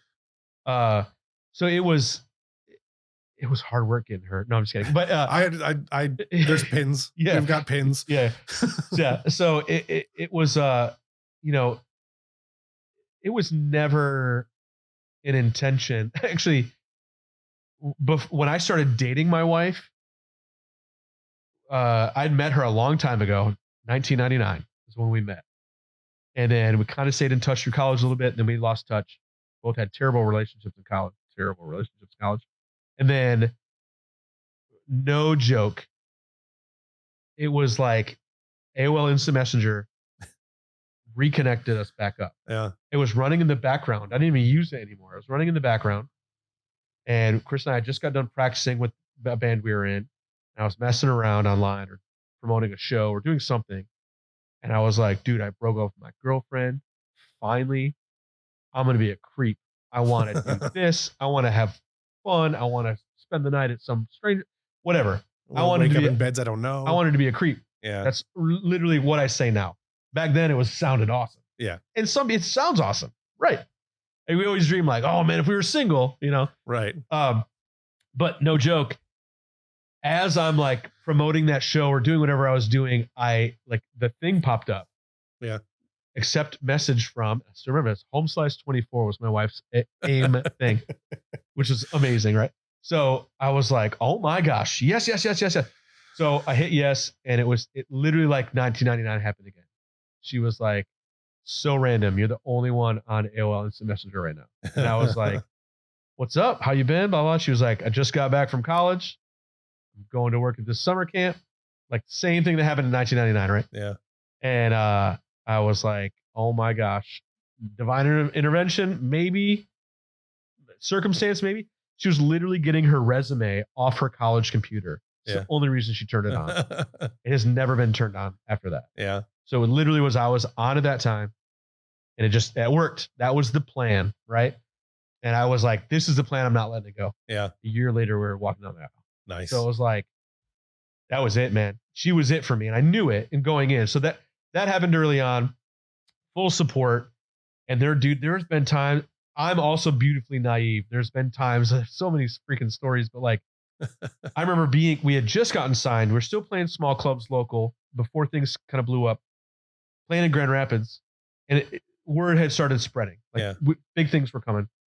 I couldn't remember if we had recorded the album yet and this was in between tour or what. I don't really remember, but girl handed me her hotel room key. And granted, you also got to remember, like, we grew up in a small town. Yeah. I was not in shape. I was the fat, funny kid. Right. So I never had, until I lost a bunch of weight and played football. Like, that's when girls started paying attention. So again, those struggles, it was like, I was picked on most of that time by a certain group of people. Oh yeah. And it was like, I don't know. It all stems from things in our childhoods and our past. Right. Now that we're adults, it's awesome that we can, like, that's a whole other side. Like, I've never gone to a reunion, but it's like when we go to a reunion, finally, it's kind of like, you know what? We're all adults. Who cares? If you can't handle it, look at you, man. Right. Like, you're lost. I'm sorry. All right. So if you had one of your songs, one song to get somebody hooked, this is the one song they're going to go listen to. It's the only song they can hear from you first. What's the one song you're going to give them to that's the song that's going to hit you big for them? Wow. Okay. Man, see, I don't know, because it changes all the time. I would honestly say probably Where Will We Go? That was our biggest commercial success. Yeah. I will say that is a song that I found your band before we talked about you being in a band. Shut up. Seriously? I did. I watch a lot of like YouTube bands. I do a lot of the indie stuff. I get into music pretty bad, pretty heavy. I found you guys. I found that video came up after I was watching some Tom Petty videos. Yeah. That one came up, and then it was another video. Did you look and you were like, I know that guy. I did, like, that guy. Holy shit, that's Phillips. And the reason I picked that song is because, like I said, it was the commercial success. Yeah. I believe it was 20. I think it hit 22 on the charts. It hit 2 in Germany, but it hit 22 on the charts and it was on the charts for 28 weeks. or it hit 28 and it was on for 22 weeks. One of those series of numbers. Some numbers. But it was, I mean, that's huge for a no-name band. Yeah. But then there's other songs I like. That one is also still fun to perform. Yeah. Right. But that one tells, I think, the story of us. It's fast, it's catchy. Yeah. And it'll last. Nonsensical. It'll last. Yeah. And it doesn't mean anything. It's so nonsensical. Yeah. So, but I mean, like, that's one of the songs that we're going to have to probably play for the rest of our lives. Yeah. Which I'm okay with. I mean, at least it's a song you can, it is catchy. And right. Every time I've heard that song played to an audience, the audience has responded well to it. And they don't even know. Sometimes they're just bobbing their head. Yeah. It's 193 beats per minute. Yeah. It's fast. And they're like, huh. Oh, okay. But, I would, I could also say like In the Summer off Wasatusa. Mm-hmm. That is the biggest streaming success. That's got over like 4 million or something like that, or close to 4 million. But the video is not that great. But like it was more of that one felt good when we did it. Yeah. It is very hooky. I guarantee you, if you ever walked into a Kohl's or a Lowe's, or I mean, for some reason it got on something. You don't know how many times I get a message.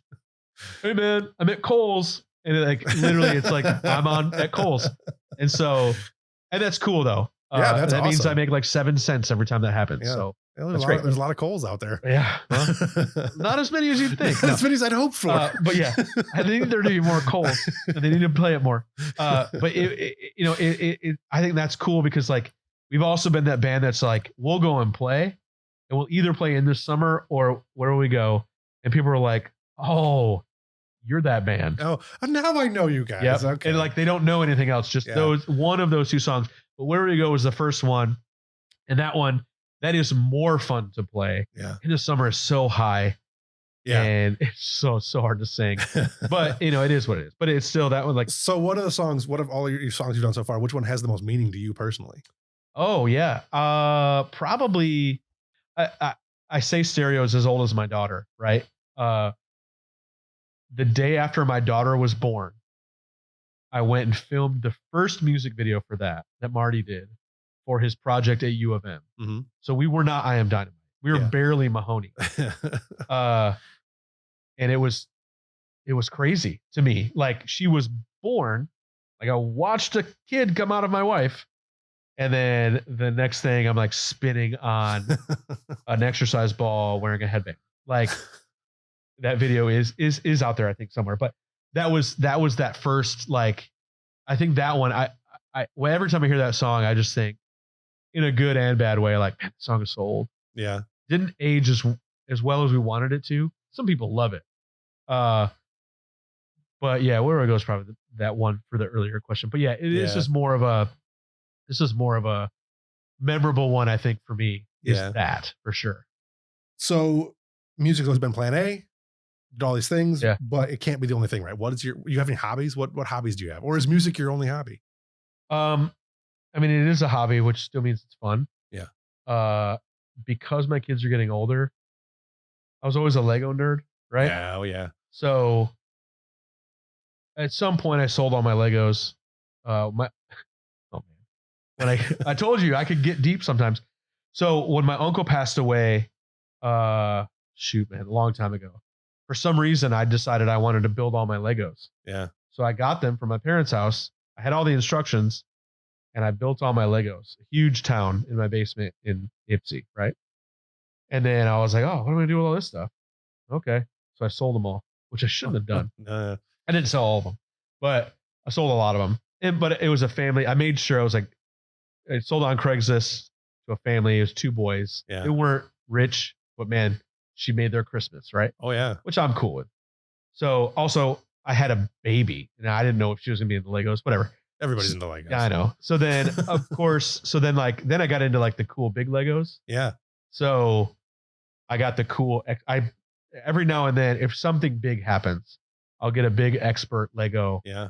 I'll stare at it for a while and then I'll put it together. So I have one to put together from this last week, but I've got Legos are probably it's not an embarrassing hobby. Yeah. Because it is geared towards kids.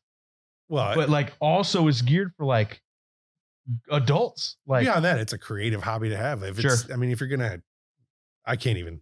Legos are amazing. They are amazing. I wish I could afford Legos. I know, dude. So freaking expensive. I want the Ghostbusters car. Oh, I know. It's $200. I want the whole tower, the whole firehouse. Man, I want that so bad. And they got a pirate ship out now that I want to. The Star Wars ones are stupid. Yeah, they're way too much. So there's a Lego store in Raleigh. Yeah. And it's amazing. And they have the Titanic. I just took my son there. Yeah. They have the Titanic out. Oh my gosh. I don't know. It's as big as this table. Yeah, it's huge. I don't know where I'd put it. Well, it comes apart too. You know, there's secret compartments to open it up and take it apart. Amazing. Oh my God, it's ridiculous. But like, I have everything I've done. I've got the Mustang, I've got the VW Bug and the bus, and I got the bus on the way. They all mean something. There's a reason I did it. One was for my birthday. One was for whatever. My cousin had passed away this summer. So me and my other cousin, I ended up getting it and putting it together. It's just like a way to mourn. Yeah. But it's also a fun hobby. Sure. My daughters are into it. We go places. We get the little ones. I'm never doing that again. We get like the little mega blocks or whatever they're called. Yeah. So we went to like Devil's Tower during COVID just to get away. And it's like Devil's Tower is just a freaking thing, a rock that sticks out of the ground, right? Well, I have that in like little mini Legos. I haven't built it yet, but it's like, oh my gosh, they're so tiny. I hate them. But yeah, get glasses to be able to put your Legos together. Dude, yeah. So it's like it's fun because that my kids also do it. They're into Legos too now. They have their own. Don't touch daddy's Legos. But like I put them in cases. Like I found like freaking Hobby Lobby. Oh yeah, has like cases for cars, and they're perfect for the Legos. Yep. Yeah. So I'm probably I would say Legos and like model building. My kids are all getting into it now, so it's like it's making me nerd out about some of this stuff that I used to do as a kid. I mean, we're sitting in a store that I own that is the stuff I nerd about, so I definitely get that. Oh yeah, for sure. But like having a 14-year-old now, like I made her. We didn't binge them, but like we watched because I mean she didn't have to go to school for a freaking year. Yeah. We watched all the Marvel movies in chronological order. Yeah. Like that's awesome to me. Yeah. But like my young ones, I don't want them to ask questions the whole time. She's super into Marvel now. Yeah. So we're sticking to the movies because like I want her to concentrate on school. Yeah. And not just become a comic book nerd. Right. So thanks. No. I mean, whatever. you know what I mean though. I do. You know what I mean? But yeah, she's like super into that too, which is fun because I can have like a teammate. My wife is like, she's very business forward. So she's like, if I have 2.5 hours to sit down, I'm not going to watch a movie. Yeah. I'm going to like do things. But she like bakes which is why I'm not still 200 pounds. Right. She like bakes for a hobby. Like she's Greek. So she wants to cook and do all this stuff. Yeah. But also my kids like doing it with her. So it's more of like whatever we can do. We're a sports family too. So like my wife, ex-athlete, I was ex-high school athlete, but it was like, it was very much like my kids' soccer takes up a lot of time. Yeah. But it's active for them. What's your favorite sports team? What's your favorite sport, first of all? I mean football. Yeah. But I'm a Detroit kid all the way, man. Yeah. Lions, sucks. Tigers, Pistons, even still. Yeah. And Red Wings. Yeah. So it's hard to be a Detroit fan right now, but man, it is hard not to Detroit won the Super Bowl last year. Eminem was there and Stafford was there. Yeah, all right. I didn't say the Lions. Detroit won. Detroit won. You're right. The Detroit Rams shirts have been going around really make me kind of mad. Yeah. So. I can't wait for Hard Knocks. You know, Hard Knocks is going to be the Lions this next season. Oh yeah. You know what Hard Knocks is, right? Yeah. It's the ESPN show, right? I'm excited. Yeah. No, I haven't watched any of it yet, but I'd watch that one. I've never watched it because I didn't care about any of those teams. Yeah, no, but yeah, even living in North Carolina, I'm still a Detroit sports fan all the way. Yeah. All the way. That's good. It's the way to be. Yeah. So when you're born and bred into something, you can't. Detroit's the best sports town anyway. It is. It's one of the best music towns too, right? They got that going. It is. Too. All right. How would your parents describe what you do? Oh man. It's actually funny. My parents, because they were both musicians, they think it's really funny. But especially when they go, like when we play, I mean, wherever we play, when it's a big show or they go and see us, that's when my sister comes out. My sister comes and sees me play. It's a big deal. Yeah. She thinks it's weird that people like, I don't want to say pander, but when there's fans, she's like, oh my gosh, that's my little brother. That's stupid. Yeah. But my parents, they're proud because I worked hard. What's the best compliment you've ever received? Damn. Yeah. Yeah. Like if I can get that, Yeah. Like not that, but like, damn. You know, I like, got what you mean. Yeah. If I can get that, it's like, I mean, okay. Bon Jovi calling you and having you come play their show and their crew being like, I don't care about that. Right. Screw those guys. It is more of a, honestly, the biggest compliment is, well, as the band, we get a lot, and it's so annoying. We get, you guys are really good for a 2-man band. It's like, thanks for qualifying it. I don't understand. Are we good for a 3-man band or a 4-man band? Right. Like immediately we're underestimating when we got on stage. Yeah. And then as soon as we were done, well, they were just a 2-man band. Yeah. It's like, oh my gosh. Yeah. You can capture a crowd, but then it's just, well, they're just a 2-man band. And really it's so were the White Stripes. But exactly. Hey. Exactly. So it is very much, I think the biggest compliment is anybody that can come up, feels like they can come up to us and say, man, that was awesome. Yeah. And that's it. That's all we need. That was great. Or clap along, sing with us. Like the first time we ever had fans overpower us was in Berlin. Yeah. That's crazy. They didn't even speak English when they did, but they do. Actually, oh man, I wish we spoke more languages in the US, but they can all speak English and they all want to speak English to us, which is so much better because I can't speak any German. Yeah. So I remember being in this small venue because we didn't know what was going to happen over there. It was our first tour by ourselves there. It was a 200 cap room. Yeah. It was all cement in this old bunker. It was crazy. And we got there, we sound checked, and our tour guide, Max, was like, there's a line down the block. Wow. And we went, dang, okay. It was at the door. There's no tickets, no advanced tickets. And they were turning away people.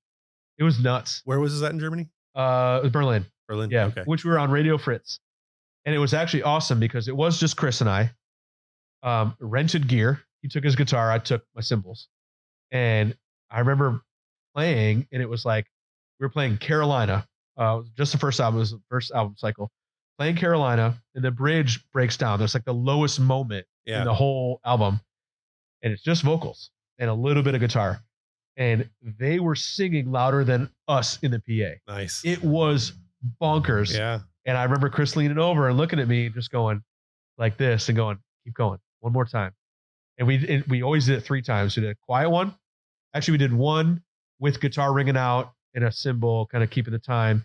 And then one with nothing, just vocals. And then we build it back up. Yeah. And we did the nothing one like 3 or 4 times. Yeah. And then he was like, and we kicked it back in. And people were going crazy because they were singing. That's never, I mean, that was an awesome compliment because like they were in it with us. And that has happened, but it's never been every single person there. Like our sound guy literally was crying. He was like in it. It was like a holy experience. You know what I mean? Like really, it was, everyone was just there jumping at the same time, screaming at the same time. I think that was the biggest like goosebump. I get them now, but like the goosebump, perfect compliment. And you're playing in Europe, they don't do that. Yeah. So the fact that happened, it was bonkers. Yeah. And then, but things like that, just be in it with us. That's the biggest compliment. All right. Probably the last question anyway. We'll get there. It's going to be a 2-parter. It's going to be a lot. This is a fun one. So there are a lot of myths about drummers in the world, right? Oh yeah. Here we go. So what myths are true and which ones are false? Like what myths have you heard the most? Okay. I've got a list of 10 myths here we can go through. Okay. Well, the one I know is absolute truth. We're the best lovers. No, I mean, really, if you think about it, it's different for singing drummers. Yeah. Like myself. The Phil Collins type. Yeah. Yeah. I'm very Phil Collins-y. No, that would be amazing. I don't want to say that we're the smartest people on stage, but we are working the most brain power at one time on stage. That is a given. Most muscle power too. Yeah. You can play you can play a guitar. You do need a totally different set of muscles and whatever. But if I'm playing 4 things at once and singing, it's like you can't compete with that. Yeah. And so a lot of, there's drummer jokes, there's bass players, there's all these jokes, but it's like for both sides of your brain to be working at the same time. Yeah. Even not singing and then singing on top of that, like, no one can hold that. Yeah. Against drummers at all. Yeah. How much of that is muscle memory and how much of it is like most? Yeah. Most of it is muscle memory. Yeah. When I'm singing, it's all muscle memory. Yeah. When I'm not singing, I'm focused on staying on tempo. Right. But yeah, when you're in that groove, like we were talking about with touring, that's why it's best, because it takes you 2 shows to lock in. Once you're locked in, every show is that way. Yeah. Even if you're on a bad night, if you give 80%, it's still good. there. Yeah. Yeah. So yeah, it's more that muscle memory helps, but that's also where the work comes in. Yeah. We played those hundreds of times before you saw it. Right. Exactly. You know? So yeah. So on the myths of drummers, let's get some of these out here. Like, drummers are always late. No. Drummers are always on time. Or early, I should say. Drummers are always not early. Yeah. But yeah. Drummers aren't real musicians. Drummers are always on time. Yeah. Aren't musicians? Yeah. Okay. I'll take my my bachelor's of arts degree and raise you a no. Drummers are musicians if you play the instrument musically. Yeah. Drummers hate musicians. Yes. 100%. Because they come up with myths like these. These are all bass players that come up with these. Exactly. While they're sitting back there just 2 notes at a time. Yeah, but you know what? Go have fun playing your set without your drummer. Yeah. And see how many people show up. Yeah. I mean, that was country music in the 40s, right? They didn't have drummers. They had to invent the backbeat. But the songs were good. Well, because they put backbeats in them by mistake. Yeah, it was exactly. No, yeah, absolutely right. Right. I know where we're at here. Drummers are occasionally transported to another dimension where the Germans actually won the World War II and forced everyone to remove their fingernails as a sign of respect. Absolutely not. No, never. I'm disappointed by that one. Never. Drummers can't read music.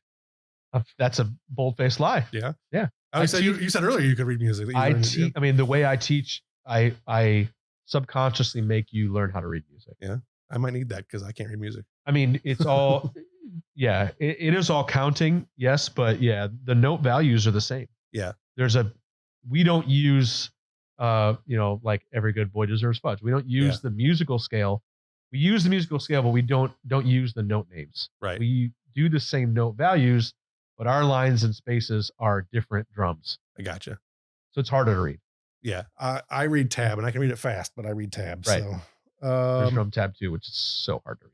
Yeah. I wouldn't even imagine. Oh my gosh. It sucks. Drummers can't read. I hate reading. That's true. That's true. I hate reading. I think I read one book in college. Drummers can only see in black and white. No. That's silly. Yeah. I have pink drums. I didn't know they're pink.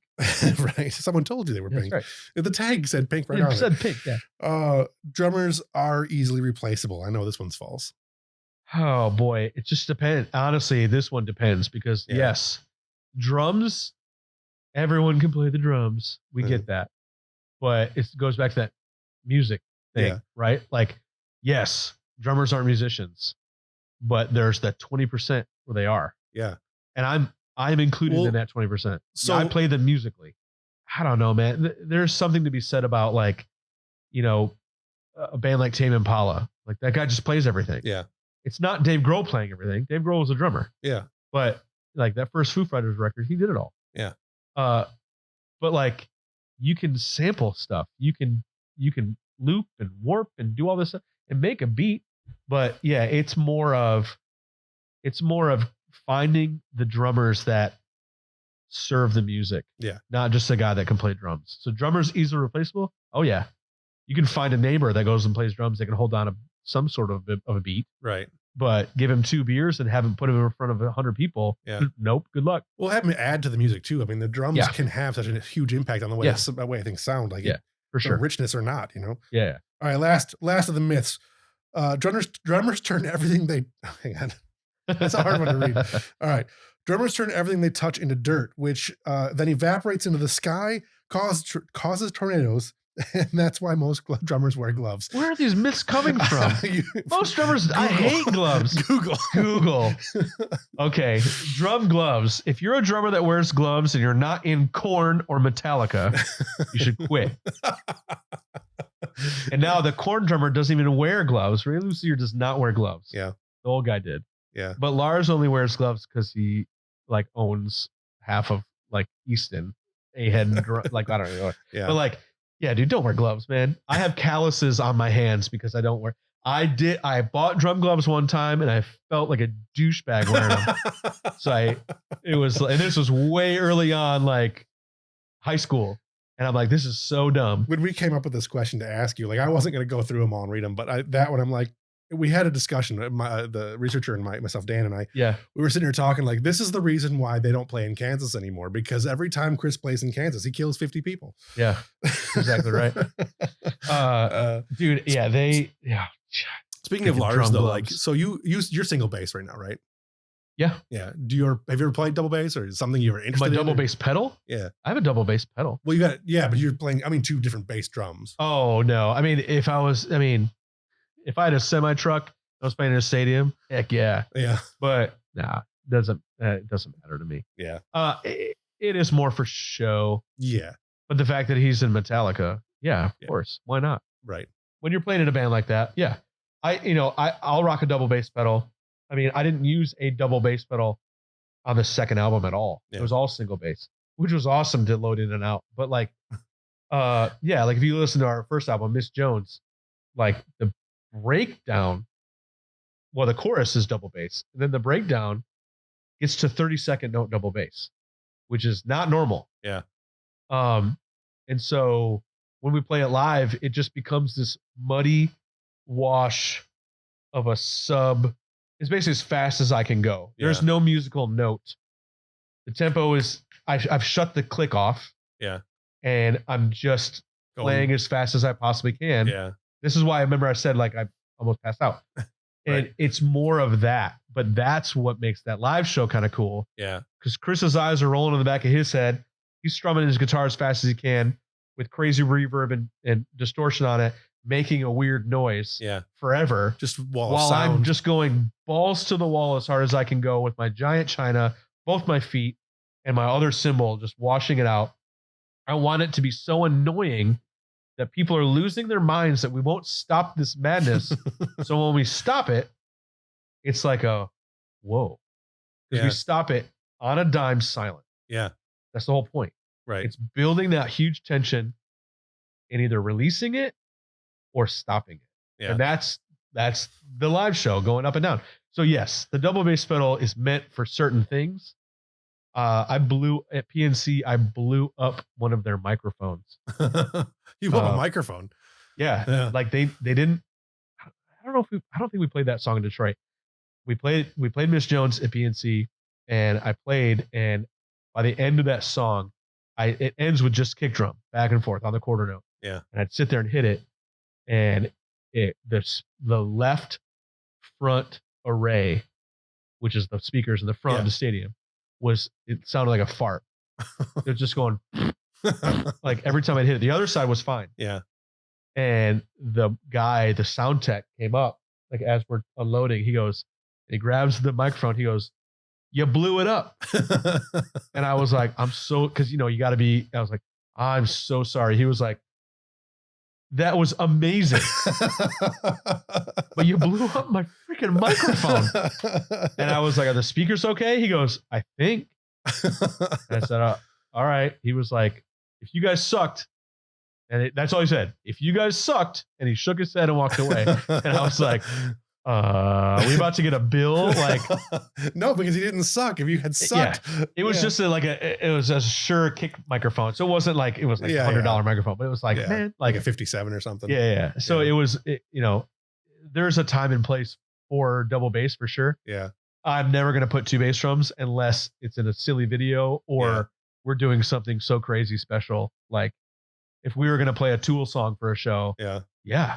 I don't have two bass drums that match, but I would definitely do a gong drum. Yeah. Where I'd hit a bass drum. Ooh, yeah. Now you're making me think about my setup. There you go. So we'll see. Yeah, that's good. I like that. All right, man. This has been a really fun interview. Yeah, thanks for having me, man. I think it's been great. We had a lot of technical issues, but we'll get them sorted out. Hopefully this all turned out. No, you're fine. Who cares? So tell people where they can find you. Obviously, I said at the beginning of the show that they can find you at chrisphillipsdrums.com and of course on YouTube, all those, but we'll have links in the show notes. Yeah. So like you said, chrisphillipsdrums.com. I just launched that. It's just a way for people to find me because I do more than I'm Dynamite is my focus. Yeah. I do other things besides that. Yeah. Plus it's a way to get teaching out there and whatever. So you can check me out there. There's videos and stuff there. IAMDYNAMITE.com. That is literally launching new with this new single. So we're like revamping everything. Okay. So IAMDYNAMITE.com. That's the band. We're going to be streaming live on that website starting on the 8th.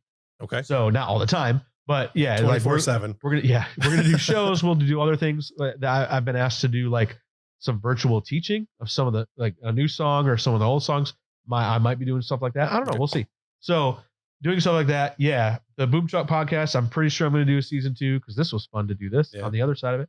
I'll probably do a season 2 if you're a drum nerd like me and want to hear it. And then that's like everywhere you can find it. But yeah, it's all on those, not on I'm Dynamite, but on mine. But yeah, that's it. Chris Phillips Drums on Instagram. You follow me there. I'm Dynamite on Facebook. It's I'm Dynamite on Facebook. Twitter and Instagram are Dynamite Duo. Okay.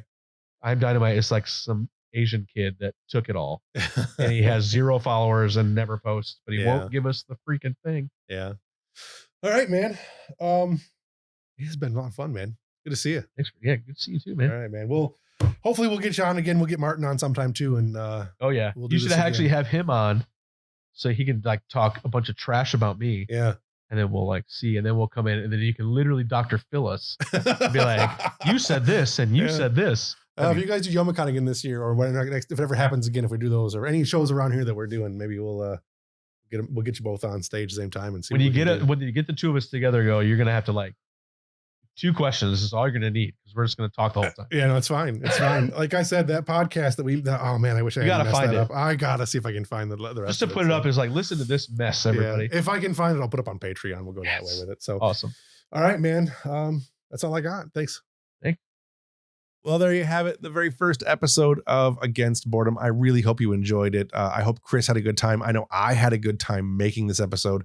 While I was editing this episode, I caught myself smiling and laughing along with the interview, even though I was supposed to be editing it. And I did edit quite a lot out of this episode. It's about a 2.5 hour interview that I get down to about an hour and a half. So I cut a lot of content out. Some of it is technical flubs. Some of it is actual content. And if you want to catch the full episode unedited, you can check it out over on Patreon. If it's not up when you subscribe, it will be up within a week or so of this episode going up. If you want to see other content that I do and get some behind the scenes perspective on the things that I do and upcoming projects and suggest projects and artists and people who I can talk to and really any of the things from the creative aspect of that is Studio Tembo, which is my creative studio for all of these things that I am passionate about. If you want to do that, please support me on Patreon. If you can't support me on Patreon, that's totally understandable. Just share these episodes with people that you think would enjoy them. Because if you had a good time, I'm hoping other people will have a good time. And that's really all this is about. This whole show, the purpose of it is to help alleviate just a little bit of that boredom that we have in our everyday lives. And again, I want to thank Chris for being on. And this was a good episode. I think I'm looking forward to more of these. I want to talk to Martin. I think that'll be a lot of fun. And I'd love to get the 2 Chris's together at the same time and on the same stage, as it were. This is the only live interview that I've done in a couple of years. It's the only one I'm doing for Against Boredom for the foreseeable future. Most of them are going to be online interviews. I'm interviewing people from all over the world on all walks of life and all creative aspects and avenues. So I hope you guys really enjoy this episode. I hope you enjoy the show, and I want you to please give me feedback. Anything you'd like or didn't like, I'm all for it. Put comments in the YouTube comments below, or share and review and like and subscribe and all the things that you can possibly do. Just, I want to hear from you what you like and what you don't like. I know a lot of people don't like outros for very long, and so we're going to cut this one short here.